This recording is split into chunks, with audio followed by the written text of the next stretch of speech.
அனைவருக்கும் வணக்கம். இந்தி மொழி எதிர்ப்பு என்கிற பெயரில் திமுக அரசும் திமுக நிர்வாகிகளும் அத்துமீறி அரசு பள்ளி வாசலிலே இது போன்ற பதாகைகளை வைப்பது கண்டனத்துக்குரியது.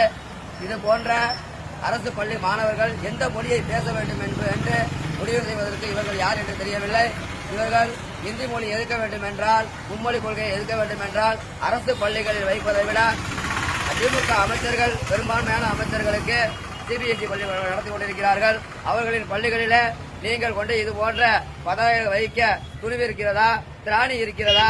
திமுக நிர்வாகிகளுக்கு திமுக அமைச்சர்களின் பள்ளிக்கூட வாசலிலே வைக்கிறது திராணி இருக்கிறதா? இது போன்ற நிகழ்வை கண்டனத்துக்குரிய நிகழ்வு. இதை வன்மையாக கண்டிக்கிறோம். பொதுமக்கள் ஆகிய நாங்கள் எங்கள் குழந்தைகள் என்ன மொழி கற்க வேண்டும் என்பது எங்களுடைய உரிமை.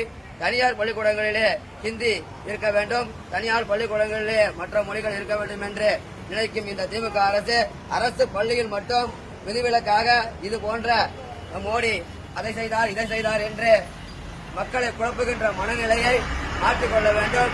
இதை மாவட்ட ஆட்சியர் மற்றும் மாவட்ட கண்காணிப்பாளர்கள், உளவுத்துறை அதிகாரிகள் இதை கவனம் செலுத்தி எந்த விதமான இது போன்ற பதாகைகள் வைக்கும் நிகழ்வால் பொதுமக்களின் அமைதிக்கு பங்கம் ஏற்படாமல் சரி செய்ய வேண்டும் என்று பணிவோடு கேட்டுக்கொள்கிறேன்.